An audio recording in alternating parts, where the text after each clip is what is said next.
Hi ಎಲ್ರಿಗೂ ನಮಸ್ಕಾರ, welcome back to my channel.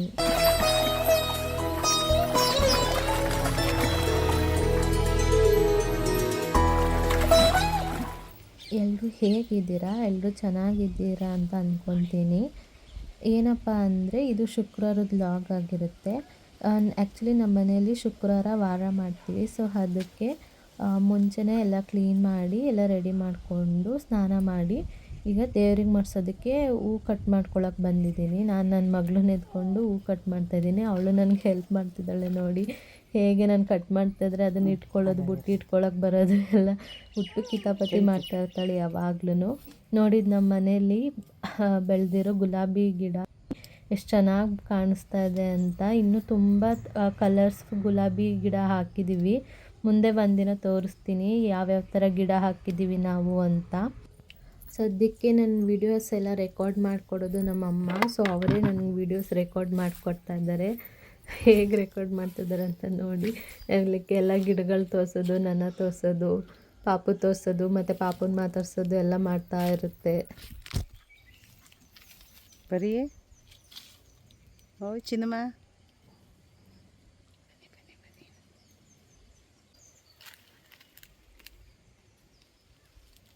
ನೀನು ಹೋಗ್ಬೋಯ್ತಿದ್ಯಪ್ಪ ಬರೀ.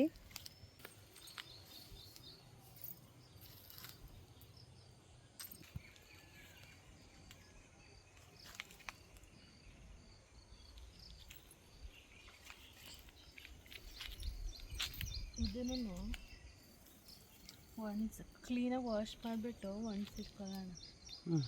ಟೀ ಮಾಡ್ಕೊಂಡು ಕುಡಿಬೋದು.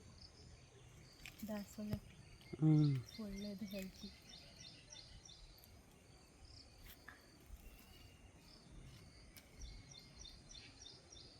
ಮೊಗ್ಗು ಎಷ್ಟೊಂದಿದೆ ಕುಯ್ಕೆ. ಈಗ ಆ ಕಲ್ಲಿ ಮೇಲೆ ಇಡೋ ನಿಂಗೆ ಇಟ್ಕೊಳಕ್ಕಾಗ್ತದೆ. ಇವಾಗ ಹೂವು ಚೆನ್ನಾಗಿ ಬಿಡ್ತಾಯಿತ್ತು ಅದು.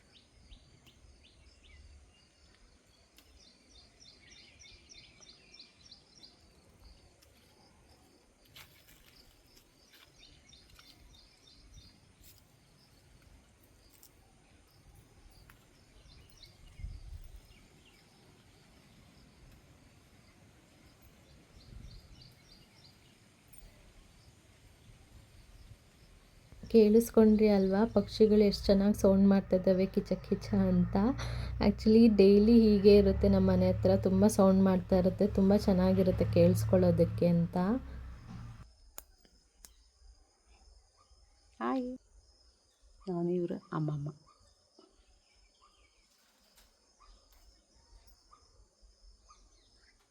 ನೋಡಿ ನಮ್ಮಮ್ಮ ಅವರೇ ಹೇಗೆ ಇಂಟ್ರೊಡ್ಯೂಸ್ ಮಾಡ್ಕೋತಾ ಇದ್ದಾರೆ ಅಂತ.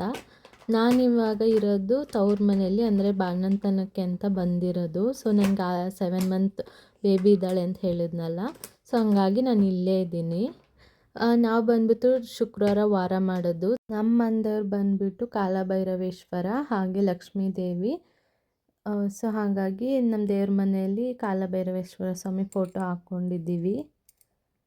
ಹೆಣ್ಮಕ್ಳಿಗೆ ವಾರ ಮಾಡಬೇಕಾದ್ರೆ ಎಷ್ಟು ಕೆಲಸ ಇರುತ್ತಲ್ವ. ಲೈಕ್ ಬೆಳಗ್ಗೆಯಿಂದ ಸಂಜೆವರೆಗೂ ಕೆಲಸ ಮಾಡಿದ್ರೂ ಮುಗಿಯೋದೇ ಇಲ್ಲ, ತುಂಬ ಟಯರ್ಡ್ ಆಗಿಬಿಡುತ್ತೆ. ಸೊ ನಾನಿವತ್ತು ನಮ್ಮಮ್ಮಗೆ ಒಂದು ಸ್ವೀಟ್ ರೆಸಿಪೀಸ್ ಮಾಡಿಕೊಡೋಣ ಅಂತ. ಏನಪ್ಪ ಅಂದರೆ ಹಲಸಿನ ಸೀಸನ್ ಮುಗೀತಾ ಬಂತಲ್ಲ. ಸೊ ಹಲಸಿನ ಬೀಜ ತುಂಬಾ ಇತ್ತು ಮನೇಲಿ. ಅದಕ್ಕೆ ಏನಾದರೂ ಸ್ವೀಟ್ ರೆಸಿಪಿ ಮಾಡಿ ಟ್ರೈ ಮಾಡೋಣ ಅಂತ ಹೇಳಿಬಿಟ್ಟು ಹಲಸಿನ ಬೀಜದಲ್ಲಿ ಉಂಡೆ ಥರ ಮಾಡೋಣ ಅಂತ ಎಲ್ಲ ರೆಡಿ ಮಾಡ್ಕೊಂಡಿದ್ದೀನಿ.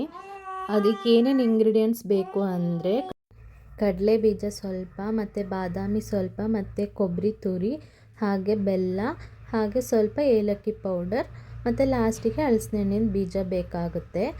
ಇಷ್ಟೇ ಇಂಗ್ರೀಡಿಯೆಂಟ್ಸ್ ಯೂಸ್ ಮಾಡಿಕೊಂಡು ನಾವು ಒಳ್ಳೆ ಹೆಲ್ತಿ ರೆಸಿಪಿನ, ಅದು ಸ್ವೀಟ್ ರೆಸಿಪಿನ ಮಾಡ್ಕೋಬೋದು. ಅದು ಹೇಗೆ ಮಾಡೋದು ಅಂದರೆ, ಒಂದು ಬಾಣಲಿಗೆ ಮೊದಲು ನಾವು ಹಲಸಿನ ಬೀಜನ ಹಾಕಿಬಿಟ್ಟು ಚೆನ್ನಾಗಿ ರೋಸ್ಟ್ ಮಾಡ್ಕೋಬೇಕು. ಏನಪ್ಪ ಅಂದರೆ ಹಲಸಿನ ಬೀಜನ ನೀಟಾಗಿ ಜಜ್ಜಿಬಿಟ್ಟು ಹಾಕ್ಕೋಬೇಕು. ಜಜ್ದಲ್ಲೇ ಹಾಕಿದ್ದಕ್ಕೆ ಅದು ಚೆನ್ನಾಗಿ ರೋಸ್ಟ್ ಆಗಿರಲಿಲ್ಲ. ಸೊ ಅದಕ್ಕೆ ನೀವು ಜಜ್ಜಿಬಿಟ್ಟು ಹಾಕ್ಕೊಳ್ಳಿ. ನಾನು ಮತ್ತೆ ಇನ್ನೊಂದು ಸಲ ಅದನ್ನು ತೆಗೆದು ಮತ್ತೆ ಜಜ್ಜಿ ಆಮೇಲೆ ರೋಸ್ಟ್ ಮಾಡಿದ್ದು, ಆವಾಗ ನೀಟಾಗಿ ರೋಸ್ಟ್ ಆಯಿತು. ಸೊ ಅದಕ್ಕೆ ಹೇಳ್ತಾ ಇದ್ದೀನಿ. ಸೇಮ್ ಬಾಣಲಿಗೆ ಸ್ವಲ್ಪ ಬಾದಾಮಿ ಹಾಕಿ ರೋಸ್ಟ್ ಮಾಡ್ಕೊಳ್ಳಿ. ಆಮೇಲೆ ಹಾಗೆ ಕಡಲೆ ಬೀಜನ ಹಾಕಿ ನೀಟಾಗಿ ರೋಸ್ಟ್ ಮಾಡಿ ಸಪ್ರೇಟ್ ತೆಗೆದಿಟ್ಕೊಳ್ಳಿ. ಇವಾಗ ಎಲ್ಲ ರೋಸ್ಟ್ ಮಾಡಿರೋದು ತಣ್ಣಗಾದ್ಮೇಲೆ ಒಂದು ಮಿಕ್ಸಿ ಜಾರಿಗೆ ಮೊದಲನೇದಾಗಿ ಹಲಸಿನ ಬೀಜ ಇರುತ್ತಲ್ಲ ಅದನ್ನು ಹಾಕಿ ನೀಟಾಗಿ ಸ್ವಲ್ಪ ಪೌಡ್ರು ಮಾಡಿಟ್ಕೊಳ್ಳಿ. ಅದಾದಮೇಲೆ ಕಡಲೆ ಬೀಜ ಮತ್ತು ಬಾದಾಮಿನ ಪೌಡ್ರು ಮಾಡಿಕೊಂಡು ಅದ್ರ ಜೊತೆಗೆ ಹಲಸಿನ ಬೀಜ ಇರುತ್ತಲ್ಲ ಅದನ್ನು ಪೌಡ್ರು ಮಾಡಿರೋದನ್ನು ಅದರಲ್ಲಿ ಮಿಕ್ಸ್ ಮಾಡಿಬಿಟ್ಟು ಅದಕ್ಕೆ ಸ್ವಲ್ಪ ಏಲಕ್ಕಿ ಪೌಡರು, ಕೊಬ್ಬರಿ ತುರಿ, ಬೆಲ್ಲ ಎಲ್ಲನೂ ಹಾಕಿಬಿಟ್ಟು ಗ್ರೈಂಡ್ ಮಾಡ್ಕೊಳ್ಳಿ ಒಂದು 2 ಸೆಕೆಂಡು. ಅದಾದಮೇಲೆ ಉಂಡೆ ಮಾಡೋದಕ್ಕೆ ಅದು ರೆಡಿ ಆಗುತ್ತೆ. ಇನ್ ಕೇಸ್ ಉಂಡೆ ಮಾಡಬೇಕಾದ್ರೆ ಅದು ಉಂಡೆ ಬರಲಿಲ್ಲ ಅಂದರೆ ಸ್ವಲ್ಪ ನೀರು ತಕ್ಕಲಿಸ್ಕೊಳ್ಳಿ. ಅಂದರೆ ಜಾಸ್ತಿ ಪ್ರಮಾಣದಲ್ಲಿ ನೀರು ಬೇಡ, ಸ್ವಲ್ಪ ನೀರು ಚಿಮುಕ್ಸಿದ್ರೆ ಸಾಕು. ಆವಾಗ ಅದು ಉಂಡೆ ಮಾಡೋದಕ್ಕೆ ರೆಡಿ ಆಗುತ್ತೆ. ಸೊ ಅದನ್ನು 1 ಬೈ 1 ನಿಮ್ಗೆ ಯಾವ ಸೈಜಲ್ಲಿ ಬೇಕೋ ಆ ಸೈಜಲ್ಲಿ ಉಂಡೆ ಮಾಡಿಟ್ಕೊಂಡ್ರೆ ಹೆಲ್ತಿಯಾಗಿರೋ ಮತ್ತು ಟೇಸ್ಟಿಯಾಗಿರೋ ಸ್ವೀಟ್ ರೆಸಿಪಿ ರೆಡಿ ಆಗುತ್ತೆ. ಸೊ ಹೇಗಿತ್ತು ಅಂತ ನೀವು ಟ್ರೈ ಮಾಡಿ ಕಮೆಂಟ್ ಮಾಡಿ. ನೋಡಿ, ಉಂಡೆ ನೋಡೋದಕ್ಕೆ ಎಷ್ಟು ಚೆನ್ನಾಗಿ ಕಾಣಿಸ್ತಾ ಇದೆ, ಟೇಸ್ಟ್ ಕೂಡ ಅಷ್ಟೇ ತುಂಬ ಚೆನ್ನಾಗಿ ಬಂದಿತ್ತು. ಸೊ ನೀವು ಟ್ರೈ ಮಾಡಿ ಒಂದು ಸಲ.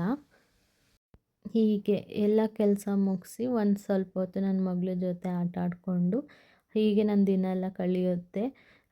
ಹೇಗೆ ಅನ್ನಿಸ್ತು ನಿಮಗೆ ಈ ವಿಡಿಯೋ ನೋಡಿ? ಇಷ್ಟ ಆಗಿದರೆ ಒಂದು ಲೈಕ್ ಮತ್ತು ಸಬ್ಸ್ಕ್ರೈಬ್ ಮಾಡ್ಕೊಂಡು ಸಹ ನೋಡಿ. ಇಲ್ಲಿಗೆ ನನ್ನ ವಿಡಿಯೋನ ಎಂಡ್ ಮಾಡ್ತಾ ಇದ್ದೀನಿ. Thank you so much for watching.